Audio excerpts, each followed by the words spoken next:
My name is Ambassador Desmond Akawo. I'm the Nigerian ambassador to South Korea.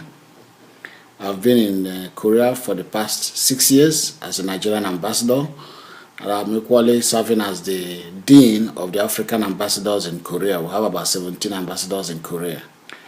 My early days as a child, I grew up with my parents, my father, my mother, who have actually very strong Christian background, and I lived virtually with them, especially at the early stage of my primary education. I lived with them, and of course the normal routine of the day is you wake up, you must pray before you take your bath and head to school, and coming back you get involved in one or two domestic activities like the washing of dishes and washing of your clothes, and have some lessons. Sundays you must go to the church where you worship and take part in the church activities. And most Saturdays you sit by the side of the parents and they tell you some folk laws, folk tales, some stories of our background as Africans, some stories about the family tree, about the family life. Quite interesting because you hear about grandpaps and grandmoms you never met. You hear about the life they live, and all these go to fashion your mode of life, because you see yourself as a member of a family with a particular identity, and you try to live that, and you owe the family quite a lot in your interaction with the society. First, there is this obligation that you must never do anything that will bring shame to the family or disrepute to the family. So you are very conscious of your behavior outside, because when you are caught, the first question will be, whose son is this or whose daughter is this? So those things are very conscious in your mind, so you try to behave in such a manner that to portray the family in a very good light. And this affected our lifestyle and shaped our ways of life.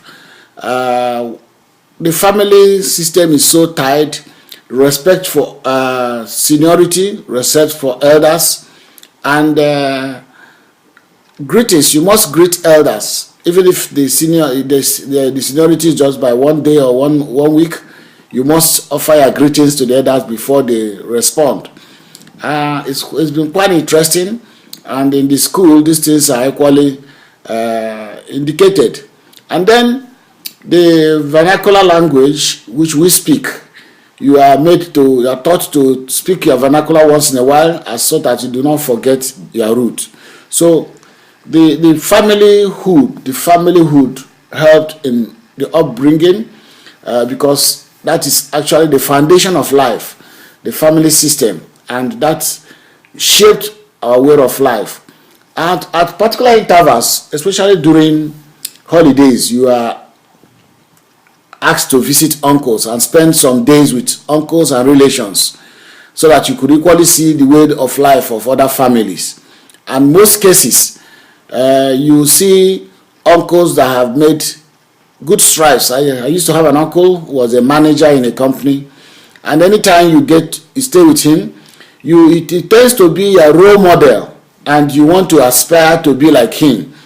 If you have uncles who are medical doctors or engineers, that now becomes your aspiration in life, to be like Uncle A or Uncle B or Auntie A, Auntie B, who have made success in life. So interaction with family members who have equally made success becomes a roadmap to your aspiration, and they become your role model, and you want to aspire to be like them. And of course they will always tell you that the foundation or the input of their success is hard work, and that tends to shape your life. That's actually the basic experience as a child growing up.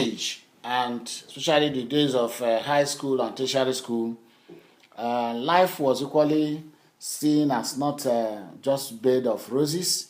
There were ups and downs. There were certain periods one's aspiration in life were not met, and it was as if there were depression. I've had cases when, especially in the areas of sporting events, one aspired to be a good soccer player and you made all the efforts, and one way or the other, unfortunately, you are not selected into the school team, and of course, members who become people who become the members of the school team are the people who make it and eventually scale to the higher level in their soccer aspiration. I aspired to be a soccer player up to national level, but at a point when one was not selected as a member of the school team, it was like a depression. It was something one. It was quite interesting serving your country. It's quite interesting representing your country because you see yourself as the synonym of people. They want to hear about your country. They want to know about your country. And by the time you explain to them, yes, they may have not visited your country, but they are so interested, especially when you see countries like Nigeria that are rich in mineral resources, abundant human capital.